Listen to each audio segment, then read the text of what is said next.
Ada video Ustadz Adi Hidayat, maafkan aku saudaraku Nasrani, aku tidak bisa mengucapkan selamat Natal. Karena orang yang mengucapkan selamat Natal, maka dia sudah mengakui tiga. Yang pertama, mengakui bahwa Isa anak Tuhan. Yang kedua, mengakui bahwa Isa lahir 25 Desember. Yang ketiga, mengakui bahwa Isa mati di palang salib. Ketiga-tiga ini dibantah oleh Al-Quran. Bahwa Isa anak Tuhan dibantah. Laqad kafaral ladzina qalu innallaha salisu salasah. Kafirlah orang yang mengatakan Isa Trinitas dan anak Tuhan.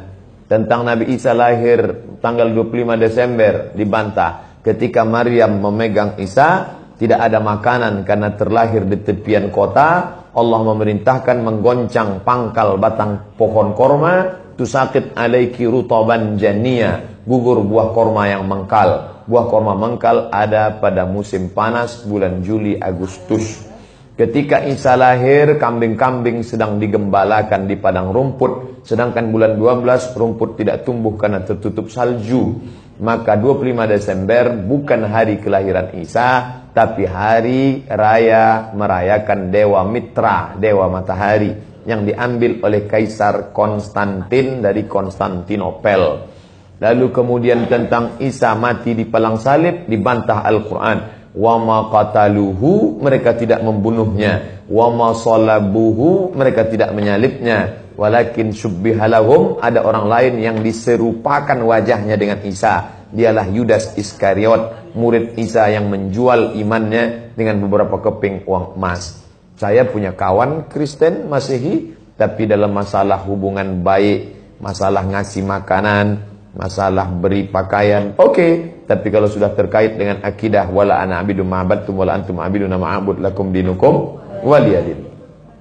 Tentang masalah tahun baru, apakah 1 Januari itu bersih, tidak ada hubung kait dengan agama? Maka tidak benar. 1 Januari 2018 Masehi, seolah-olah Masehi terkait dengan Al-Masih Isa alaihissalam.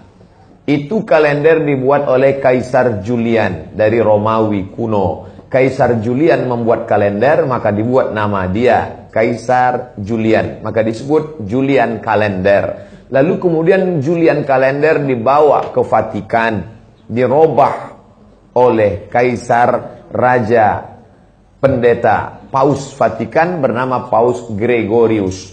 Maka sampai sekarang disebut dia dengan Gregorian kalender.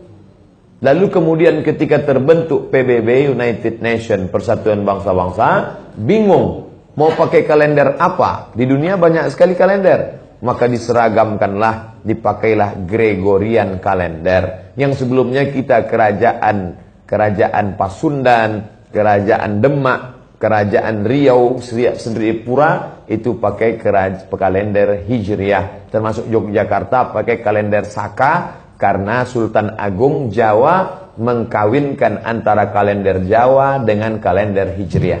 Karena ingin mendamaikan antara Jawa dengan Islam. Maka setiap menyambut tahun baru Saka sekaligus menyambut tahun baru Hijriah.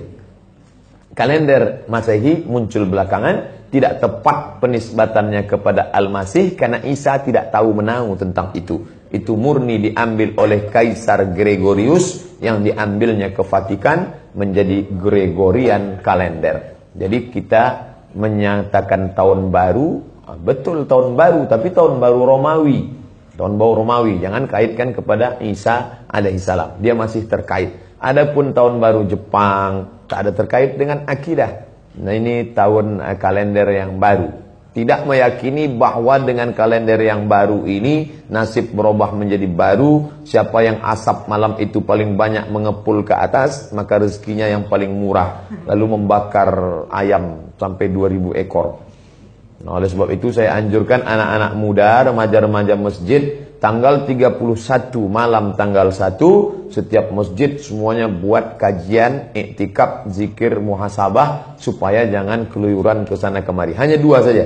Anak-anak muda pergi ke masjid mulai jam 10, jam 11, jam 12, jam 1, jam 2 atau habis isya tidur.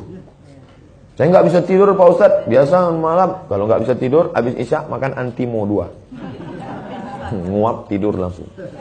Itu saja. Adapun nanti Ustadz malam tahun baru apakah buat muhasabah di masjid? Enggak. Saya berangkat 28-29 umroh, maka tahun baru di Madinah. Tahun lalu juga begitu. Tapi tahun sebelumnya dibuat acara muhasabah. Wallahu a'lam.